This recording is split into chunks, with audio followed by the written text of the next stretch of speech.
नमस्कार बच्चों, स्वागत है आप सभी का Shri Shyam group of education के यूट्यूब चैनल पर। मैं विकास शर्मा आपको प्लस वन की फिजिक्स करवा रहा हूँ। और लास्ट क्लास के अंदर आप लोगों ने जो टॉपिक पढ़ा था वो आपका टॉपिक था धारा रेखीय प्रवाह है। ठीक है, तो हम लोगों ने धारा रेखीय प्रवाह के बारे में पढ़ा है।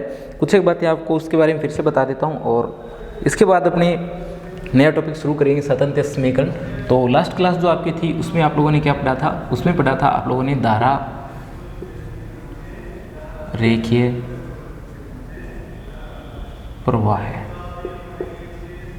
ठीक है, आप लोगों ने किसके बारे में पढ़ा था? धारा रेखीय प्रवाह के बारे में पढ़ा था। और इसके अंदर मैंने आपको बताया था कि ये तरल का एक ऐसा प्रवाह होता है जिसमें तरल का प्रत्येक कण जो है उसी बिंदु से होकर के गुजरता है जिस बिंदु से होकर के उससे पहले वाले कण गुजरे थे। ठीक है, यानी प्रत्येक कण जो है वो उसी बिंदु से होकर के गुजरता है जिससे उससे पहले वाला कण होकर के गुजरा था। ऐसा प्रवाह जो है उसे अपने किस नाम से जानते हैं? धारा रेखीय प्रवाह के नाम से जानते हैं। इसके अलावा हम लोगों ने कुछ एक विशेषताएं पढ़ी थी धारा रेखीय प्रवाह की।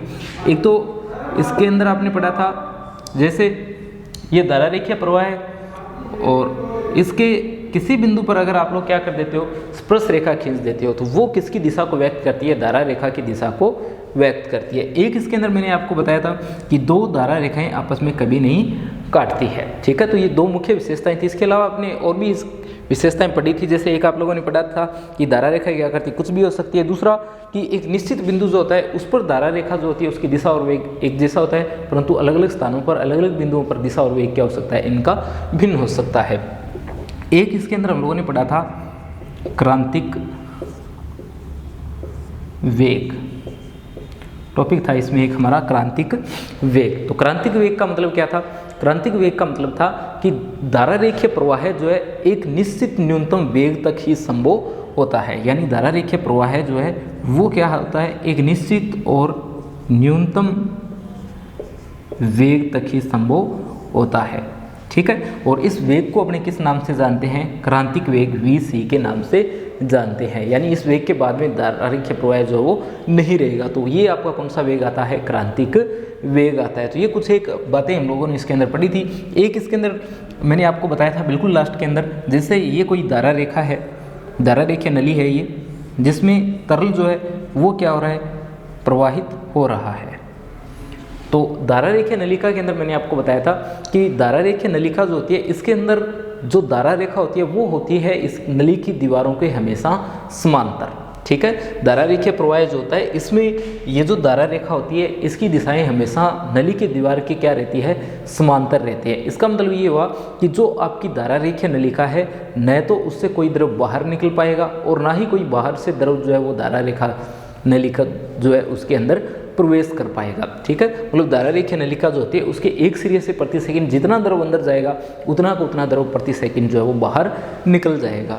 एक इसके अंदर आप लोगों को ध्यान रखना होगा कि जो धारा रेखीय नलिका है इसके मध्य जो कण स्थित होते हैं, जैसे अगर इस धारा रेखीय प्रवाह की बात करें तो इसके अंदर जो बिल्कुल मध्य में कण स्थित है उनका वेग क्या होता है? अधिकतम होता है, उनका वेग सबसे ज़्यादा होता है। और जैसे जैसे दूरी बढ़ती जाती है ये वेग जो है वो क्या होता है? कम होता है। यहाँ पर ये वेग कम होगा और यहाँ पर वेग जो है वो क्या होता है? ज़्यादा होता है। तो ये सारी बातें हम लोगों ने पढ़ी थी धारा रेखीय नली और धारा रेखीय प्रवाह के बारे में। आगे बढ़ते हैं और नया टॉपिक शुरू करते हैं इसमें स्वतंत्र समीकरण। तो देखिए नया टॉपिक स्वतंत्र समीकरण।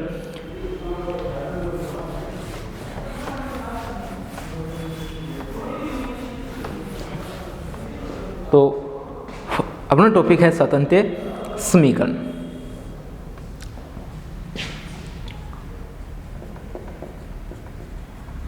स्वतंत्र समीकरण इसमें अपने असंयान और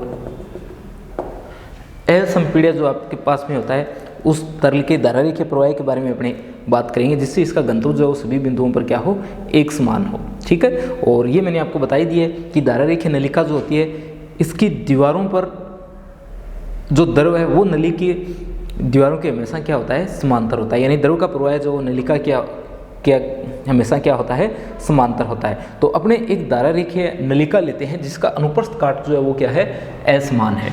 यानी अपने एक असमान अनुप्रस्थ काट का एक असमान अनुप्रस्थ काट की धारा रेखीय नलिका लेते हैं, कुछ इस प्रकार से ले लेते हैं। ये एक असमान अनुप्रस्थ काट की क्या है, धारा रेखीय नलिका है। यहाँ इसका क्षेत्रफल जो है वो A1 है, तो दूसरी तरफ इसका जो क्षेत्रफल आएगा वो कितना आएगा, A2 आएगा। इस तरफ वेग जो है V1 आएगा, तो दूसरी तरफ वेग जो है वो कितना आएगा, V2 आएगा। एक तरफ दाब अगर P1 होगा तो दूसरी तरफ दाब अपने कितना ले लेंगे, P2 ले लेंगे। इसके अलावा जो समय आपके पास में है वो कितना लेते हैं, दोनों ही तरफ डेल टी लेते हैं, यानी डेल टी समय में ये क्या कर जाएगी, इसे पार कर जाएगी, ठीक है। और इसमें अपने तरल जो है इसे बना देते हैं। इस प्रकार से आपके पास में तरल है। ये तरल जो है ये हमेशा इस नलिका की क्या रहेगा, तरल का प्रवाह जो है वो नलिका के हमेशा रहता है समांतर, यानी तरल जो आप लोग इसके अंदर लेने वाले हो वो तरल हमेशा क्या रहता है, इस नलिका के समांतर रहता है। इस बात का भी आप लोगों को इसमें ध्यान रखना होगा। तो इसके दो सिरे अपने ले रखे हैं, एक ये सिरा है और एक सिरा दूसरा है। इस सिरे को मैं P से लिख देता हूँ और इस सिरे को अपने क्या करेंगे, Q से लिख देंगे। तो यहाँ से जो धारा रेखीय प्रवाह है वो कुछ इस तरीके से होगा, ठीक है। ये थोड़ा पास में बना लेना इसके।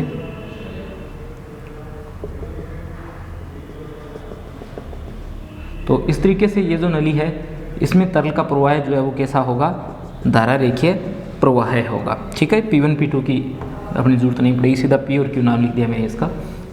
और इस तरीके से आपके पास में ये एक धारा रेखीय नलिका है।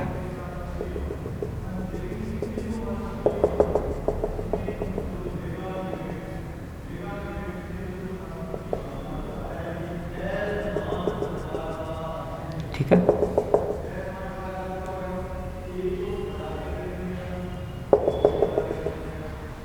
इस तरीके से अपने पास में क्या है, ये एक धारा रेखीय नलिका है। यहाँ इसको थोड़ा आगे तक बना देना इस तरीके से।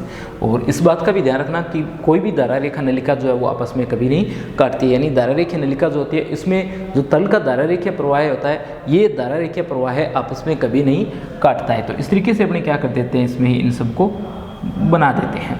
तो एक तरफ जो आपके पास में तरल है उसका वेग मान लेते हैं कितना है, V1 है, और दूसरी तरफ जो तरल है वो मान लेते हैं कितना, V2 है। यानी इस तरफ जो तरल प्रवाहित हो रहा है उसका वेग V1 है और दूसरी तरफ जो तरल जा रहा है उसका वेग कितना है, आपके पास में V2 है, जो मैंने पहले भी क्या कर रखा है, मान रखा है। दूसरा, इसके अनुप्रस्थ काट का जो क्षेत्रफल है वो क्या है, अपने पास में असमान है, यानी असमान अनुप्रस्थ काट क्षेत्रफल की क्या है, आपके पास में एक धारा रेखीय नलिका है। दूसरा, इसके अंदर देखिए आगे अपने क्या करेंगे, सबसे पहले इसके अंदर अपने जो P सिरा है इसकी बात करेंगे।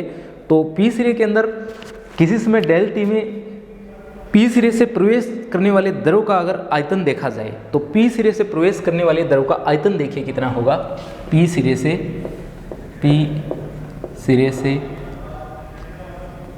प्रवेश करने वाले द्रव का आयतन।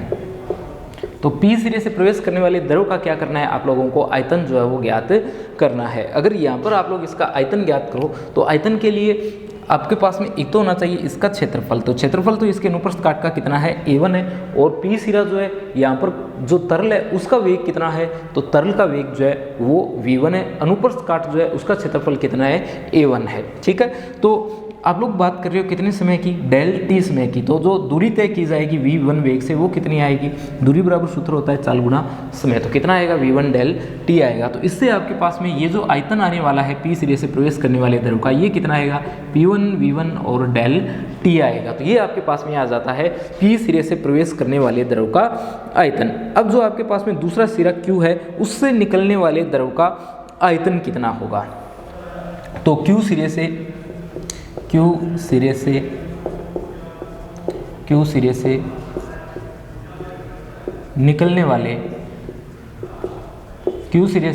निकलने वाले द्रव का आयतन,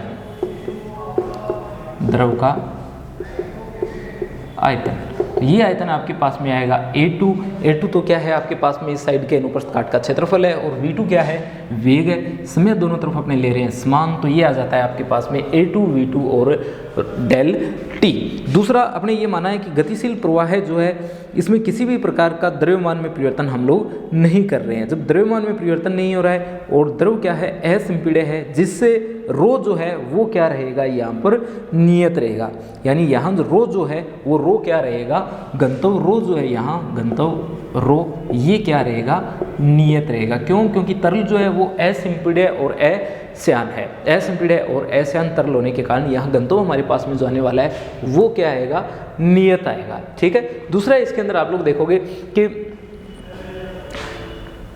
अपने समान समय की अगर बात करें तो जितना तरल पी से प्रवेश करेगा उतना ही तरल जो आपके पास में आने वाला है वो क्या होगा क्यू सिरे से बाहर निकलेगा। यानी जितना तरल पी सिरे से क्या करेगा प्रवेश करेगा उतना को उतना तरल जो है वो क्या कर जाएगा इसके दूसरे सिरे से बाहर निकल जाएगा। क्यों? क्योंकि गंतव्य समान है। समान गंतव्य होने के कारण जितना तरल इसमें प्रवेश करेगा उतना को उतना क्या चला जाएगा बाहर चला जाएगा। तो यहाँ अगर आप लोग देखो तो कितना द्रव्यमान होगा, इतना द्रव्यमान होगा किसका, इस सिरे से प्रवेश करने वाले तरल का। क्योंकि आपके पास में घनत्व का सूत्र होता है द्रव्यमान बटे आयतन। तो द्रव्यमान बटे आयतन से आप लोग क्या कर सकते हो द्रव्यमान का मान निकाल सकते हो कि कितना तरल जो है आपके पास में ये जो इसका सिरा है पी से प्रवेश करता है। तो पी सिरे से प्रवेश करने वाले तरल का द्रव्यमान अगर देखा जाए तो कितना आएगा A1V1 डेल टी आएगा और इंटू क्या आ जाएगा रो। और ये किसके बराबर आएगा तो ये बराबर आएगा A2V1 डेल टी और रो के। और ये किसके बराबर होता है द्रव्यमान m के बराबर होता है। और अगर प्रति सेकंड बात की जाए प्रति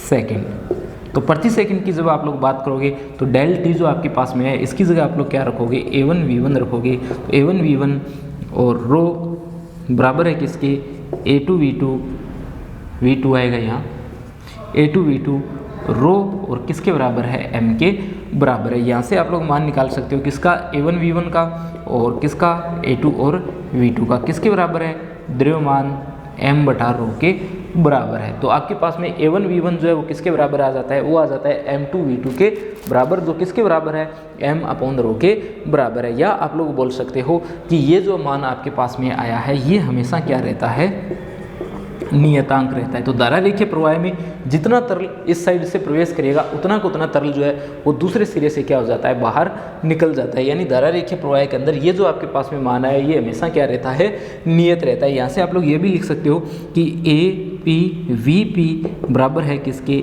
AQVQ के। ठीक है। इसका मतलब क्या हुआ कि जो पी सिरा है इसके अनुप्रस्थ काट का क्षेत्रफल और वेग दोनों का मल्टीप्लाई करें तो Q और ये जो Q सिरा है इसके अनुप्रस्थ काट का क्षेत्रफल और Q सिरे पर वेग जो है उसका मान दोनों का मल्टीप्लाई जो है इन दोनों के मल्टीप्लाई के क्या रहता है बराबर रहता है। कुल मिलाकर आप लोग बोल सकते हो A और V जो है वो हमेशा क्या रहते हैं धारा रेखीय प्रवाह के लिए कांस्टेंट रहते हैं। और इसी को अपने जानते हैं किसके नाम से सातत्य समीकरण के नाम से। इसी समीकरण को हम लोग क्या कहते हैं इसी समीकरण को हम लोग कहते हैं सातत्य समीकरण। तो आपके पास में सातत्य समीकरण आ जाती है जो क्या बताती है जो असंपीड्य तरल प्रवाह में जो सहती होती है उसके संरक्षण के नियम को बताती है। अगर आपके पास में तरल जो है वो कैसा नहीं हो असंपीड्य नहीं हो तो तरल के असंपीड्य नहीं होने पर घनत्व जो है वो कितना होगा। देखिए यदि तरल जो है यदि तरल असंपीड्य नहीं हो, अगर तरल जो आपके पास में आया है ये क्या ना हो असंपीड्य ना हो तब क्या होगा। तब अपने ये मान करके चलना पड़ेगा कि ये जो पी सिरा है इस पर घनत्व कितना होगा ρ1 और ये जो सिरा है इस पर घनत्व कितना होगा ρ2 होगा। उस कंडीशन के अंदर आपके पास में ये वाला जो मान है ये क्या बनकर के आ जाएगा ये बनकर के आ जाएगा A1V1 ρ1 बराबर A2V2 और ρ2। ठीक है। ये समीकरण आपको प्राप्त हो जाती है A1V1 ρ1 किसके इक्वल A2V2 और ρ2 के गुणनफल के बराबर। सातत्य समीकरण के अकॉर्डिंग आप लोगों ने क्या देखा है आप लोगों ने देखा है कि जो आपके पास में A और V का मल्टीप्लाई है A और V का जो मल्टीप्लाई है वो क्या रहता है कांस्टेंट रहता है। ठीक है। यानी सातत्य समीकरण जो है वो आपको क्या बता रही है सातत्य समीकरण आपको बता रही है कि A और V का मल्टीप्लाई हमेशा क्या रहता है नियत रहता है। यहाँ से आप लोग ये भी निष्कर्ष निकाल सकते हो कि A जो है वो क्या होता है V जो है वो A v जो है वो a के क्या होता है, व्युत्क्रमानुपाती होता है। v जो है वो a के क्या है, व्युत्क्रमानुपाती है। यानी अगर v और a में संबंध देखा जाए तो किस प्रकार का संबंध अपने को प्राप्त होगा, तो वो संबंध आपको प्राप्त होगा व्युत्क्रमानुपाती का। ठीक है, व्युत्क्रमानुपाती का संबंध प्राप्त हो गया। व्युत्क्रमानुपाती का संबंध प्राप्त होने का क्या मतलब है, व्युत्क्रमानुपाती के संबंध प्राप्त होने का मतलब हुआ कि अगर आपके पास में अनुप्रस्थ काट जो है उसका क्षेत्रफल ज़्यादा है, अगर अनुप्रस्थ काट के क्षेत्रफल का मान क्या होगा, ज़्यादा होगा, तो यहाँ जो वेग आएगा वेग का मान क्या हो जाएगा, कम हो जाएगा। और अगर अनुप्रस्थ काट का क्षेत्रफल है कम तो वेग जो है वो क्या हो जाएगा, ज़्यादा हो जाएगा। यानी जो चौड़ा सिरा आपके पास में, कोई भी धारा रेखीय नलिका आपके पास में जो है उसका जो चौड़ा सिरा है, चौड़ा सिरा होने का मतलब हो गया उसका क्षेत्रफल क्या है, ज़्यादा है। तो चौड़े सिरे से जो द्रव निकलेगा उसका वेग क्या होगा, कम होगा। और जो संकीर्ण सिरा है यानी जिसका अनुप्रस्थ काट का क्षेत्रफल क्या है, कम है, उस सिरे पर वेग आप लोग देखोगे क्या होगा, ज़्यादा होगा। तो ये हमारे पास में आती है सातत्य समीकरण। ठीक है, आगे बढ़ते हैं अपने इसके अंदर और बात करते हैं प्रक्षुब्ध या विक्षुब्ध प्रवाह की।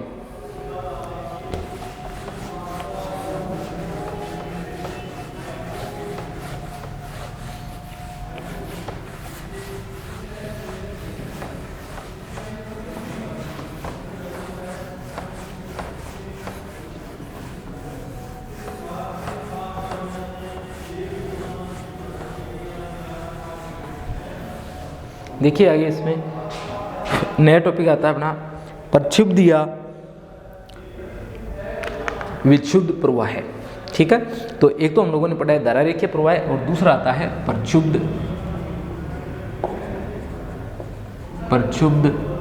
प्रवाह या इसी को बोलते हैं विक्षुब्ध प्रवाह, विक्षुब्ध प्रवाह। तो देखिए धारा रेखीय प्रवाह के अंदर तो हम लोगों ने क्या देखा था कि धारा रेखीय प्रवाह जो होता है इसके अंदर प्रत्येक कण जो होता है वो उसी पथ से होकर के गति करता है जिससे उसे पहले वाला कण होकर के गुजरा था। पर जो आपके पास में प्रक्षुब्ध या विक्षुब्ध प्रवाह होता है ये कब होता है, तो धारा रेखीय प्रवाह के अंदर मैंने आपको बताया था क्रांतिक वेग के बारे में। यानी क्रांतिक वेग जो आपके पास में होता है, जब ये वेग तरल जो आपका है, तरल का वेग क्या होता है, क्रांतिक वेग से कम होता है। जब क्रांतिक वेग से वेग कम हो तब तो आपके पास में प्रवाह कैसा होगा, धारा रेखीय प्रवाह होगा। और जब क्रांतिक वेग से वेग का मान क्या हो जाता है, ज़्यादा हो जाता है, तब वो धारा रेखीय प्रवाह नहीं रहेगा, तब वो कौन सा प्रवाह हो जाता है, विक्षुब्ध या प्रक्षुब्ध प्रवाह। यानी तरल जो है उसके कण किस प्रकार से गति कर रहे हो, अगर अनियमित रूप से गति कर रहे हो तो तरल के कणों की अनियमित गति के कारण जो आपके पास में वेग आता है या जो प्रवाह होता है तरल के कणों का वो क्या कहलाता है, वो कहलाता है विक्षुब्ध या प्रक्षुब्ध प्रवाह। इसमें तरल के कण जो है वो क्या करते हैं, अनियमित रूप से गति करते हैं। ऐसा कब होता है, ऐसा तब होता है जैसे आप लोगों ने देखा होगा जब बारिश आती है तो बारिश के समय जो टेढ़ी मेढ़ी रेखा के अंदर तरल गति करता है तो वो कौन सा प्रवाह होता है, वो होता है इसका विक्षुब्ध या प्रक्षुब्ध प्रवाह। ठीक है, तो इस कंडीशन में क्या होता है, द्रव के अंदर भंवर धाराएं उत्पन्न हो जाती है और उसी के हिसाब से ये लगातार क्या करते रहते हैं, गति करते रहते हैं। जैसे नदी या तरल, ये आपका तालाब वगैरह जो होता है या बारिश के समय जो पानी आता है, तो इस तरीके से इसका क्या हो जाता है, प्रवाह हो जाता है। तो ये अनियमित रूप से जो प्रवाह होता है ये कौन सा प्रवाह होता है, इसका ये प्रवाह होता है विक्षुब्ध या प्रक्षुब्ध प्रवाह। ठीक है, तो ये धारा रेखीय प्रवाह नहीं है आपके पास में, ये कौन सा प्रवाह है, ये है प्रक्षुब्ध या विक्षुब्ध प्रवाह। अब नया टॉपिक आपके आता है बर्नौली समीकरण या बर्नौली प्रमेय। तो देखिए बर्नौली प्रमेय, उससे पहले अपने इसमें देखेंगे बर्नौली का सिद्धांत।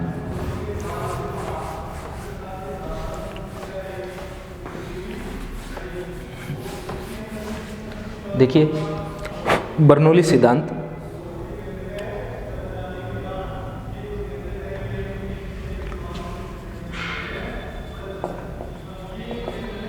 बर्नौली का सिद्धांत, तो बर्नौली का सिद्धांत देखिए क्या होता है आपके पास में।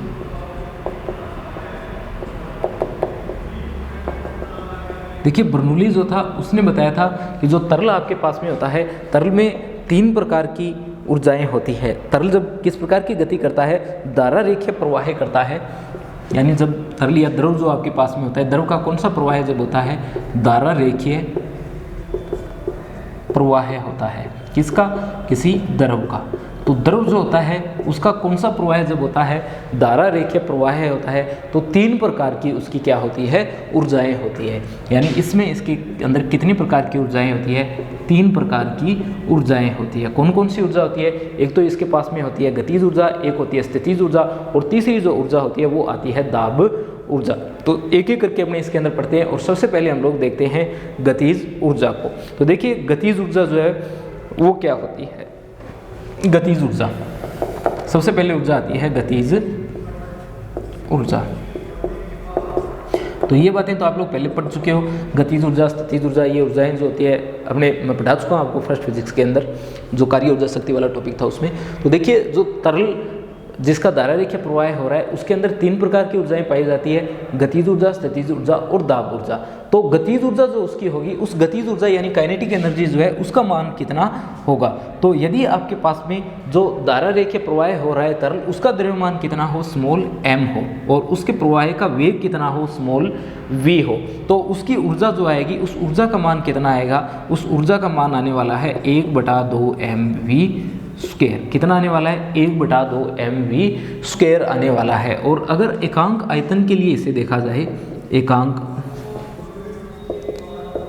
आयतन के लिए, एकांक आयतन के लिए, तो एकांक आयतन के लिए गतिज ऊर्जा, एकांक आयतन के लिए जब आपको क्या देखनी हो, गतिज ऊर्जा देखनी हो, तो ये जो आपके पास में समीकरण आई है 1/2 mv स्क्वायर, इसमें आप लोगों को क्या करना पड़ेगा, कैपिटल V से भाग देना पड़ेगा। m/v किसका सूत्र होता है, ये सूत्र होता है घनत्व का। तो आपके पास में ये बन जाता है 1/2 ρv स्क्वायर। सूत्र क्या बन जाता है, 1/2 ρv स्क्वायर। रो हमारे पास में क्या है, घनत्व, जिसका सूत्र क्या है, द्रव्यमान बटे आयतन। तो द्रव्यमान बटे आयतन जो है वो किसके बराबर होता है, रो के बराबर होता है। सीधा सीधा आप लोग यहाँ से ये भी देख सकते हो कि आपके पास में फॉर्मूला क्या होता है, रो इक्वल m/v होता है, द्रव्यमान बटे आयतन होता है। एकांक आयतन की जब बात की जाएगी तो v का मान कितना होगा, 1 होगा, और उस कंडीशन में m की जगह आप लोग क्या रख सकते हो, रो रख सकते हो। तो ये मान आपके पास में कितना बन जाता है, 1/2 ρv स्क्वायर। ध्यान रखना ये एकांक आयतन के लिए क्या है, गतिज ऊर्जा है। दूसरी प्रकार की जो ऊर्जा आती है वो आती है इसकी स्थितिज ऊर्जा। तो स्थितिज ऊर्जा देखिए, दूसरी ऊर्जा आपके पास में आती है स्थितिज ऊर्जा, स्थितिज ऊर्जा, ठीक है। तो स्थितिज ऊर्जा, अगर आपके पास में तरल जो है उसका द्रव्यमान कितना हो, स्मॉल m हो, और गुरुत्वीय त्वरण कितना हो अगर g हो, और कितनी ऊंचाई पर स्थित हो अगर h ऊंचाई पर स्थित हो, h ऊंचाई पर स्थित हो, यानी g गुरुत्वीय त्वरण है, m द्रव्यमान है, और h ऊंचाई पर अगर वो स्थित हो, तो गुरुत्वीय स्थितिज ऊर्जा जो है इसका मान कितना आएगा, तो गुरुत्वीय स्थितिज ऊर्जा का मान आएगा mgh।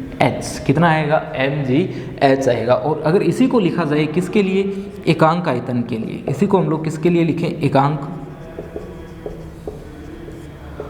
आयतन के लिए लिखें। तो एकांक आयतन के लिए जब लिखोगे तो mgh, इसमें किसका भाग लगा दोगे, कैपिटल V का, और m/v अभी मैंने आपको बताया था किसके बराबर होता है, रो के बराबर होता है। तो ये फॉर्मूला आपके पास में क्या बन जाता है, ये बन जाता है ρgh। तो आपके पास में ये जो फॉर्मूला बन गया, ये कितना बन गया, ρgh बन गया। तीसरी प्रकार की जो ऊर्जा आती है वो आती है आपके पास में दाब ऊर्जा, ठीक है। तो दाब ऊर्जा देखिए, ये बता देता हूँ, देखिए दाब ऊर्जा, दाब ऊर्जा, ठीक है। तो अब देखिए दाब ऊर्जा के लिए मान लेते हैं कि दाब जो है उसका मान कितना है, P है। तो P तो अपना दाब आ जाता है, और F क्या आ जाता है, बल आ जाता है। यानी आपके पास में क्या है, A अनुप्रस्थ काट क्षेत्रफल का कोई तरल है, और तरल जहाँ प्रवाह हो रहा है वहाँ अनुप्रस्थ काट का क्षेत्रफल कितना है, कैपिटल A है, ठीक है। और उस पर दाब जो लग रहा है उस दाब का मान कितना है, P है। तो उस पर जो बल लगेगा, बल F का मान कितना आएगा, बल F का मान आएगा वहाँ पर PA। कितना आएगा, PA, क्योंकि आप लोग जानते हो दाब बराबर होता है बल बटा क्षेत्रफल। P इक्वल होता है F/A, तो F इक्वल आएगा PA। तो ये किसका मान है, हमारे पास में बल F का मान है। इसके अंदर आप लोग देखोगे कि बल का मान निकालने के बाद में अपने मान लेते हैं कि इस दाब के कारण लगने वाले बल की वजह से तरल जो है वो कितनी दूरी तय करता है, स्मॉल डी दूरी जो है वो तय करता है। तो स्मॉल डी दूरी तय करने पर जो कार्य किया जाएगा वो क्या होगा, वो होगा द्रव की दाब ऊर्जा। तो दाब द्वारा किया गया कार्य देखिए, दाब द्वारा किया गया कार्य, दाब द्वारा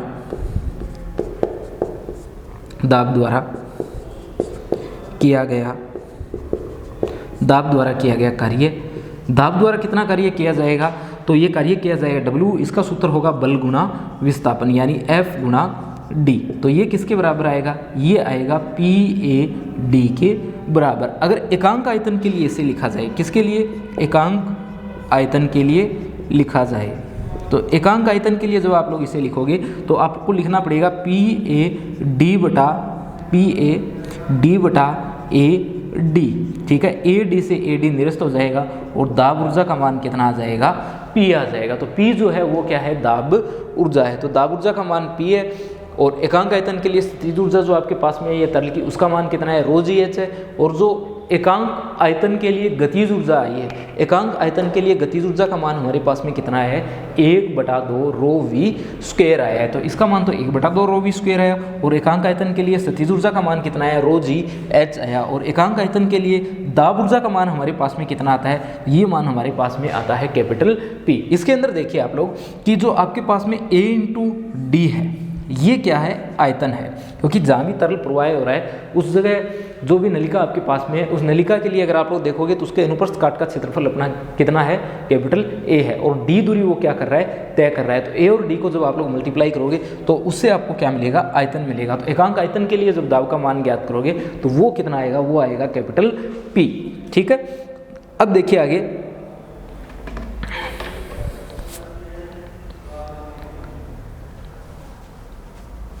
बर्नौली प्रमेय देखिए। बर्नौली प्रमेय को सीधा अपने नेक्स्ट क्लास के अंदर करेंगे, पर आपको प्रमेय के बारे में बताता हूँ कि बर्नौली प्रमेय क्या बताती है।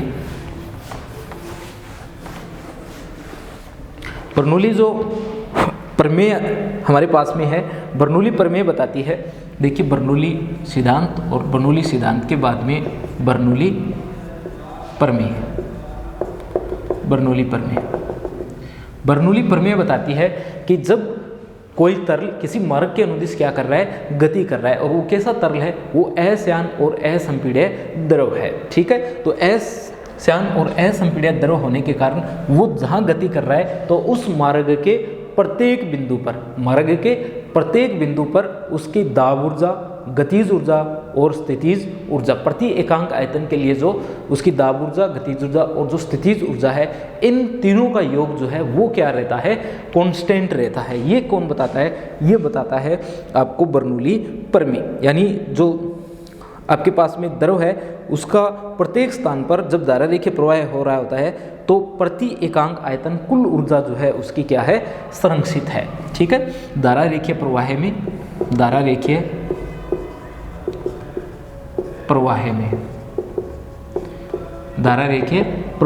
जो कुल ऊर्जा आपके पास में आने वाली है वो क्या रहती है, संरक्षित रहती है।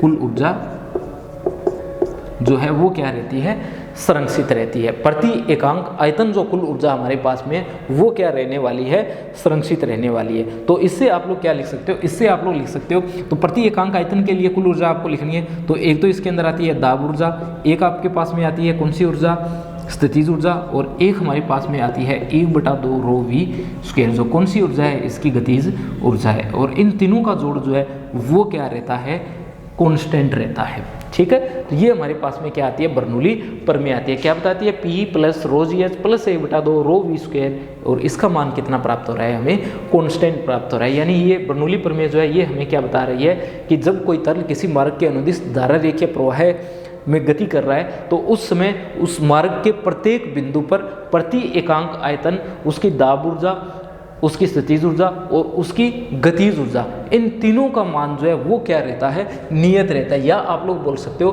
कि उसके धारा रेखीय प्रवाह के अंदर कुल ऊर्जा जो है वो क्या रहती है, संरक्षित रहती है। तो नेक्स्ट क्लास जो अपनी होगी उसके अंदर अपने क्या करेंगे, इस प्रमेय को सिद्ध करेंगे, ठीक है।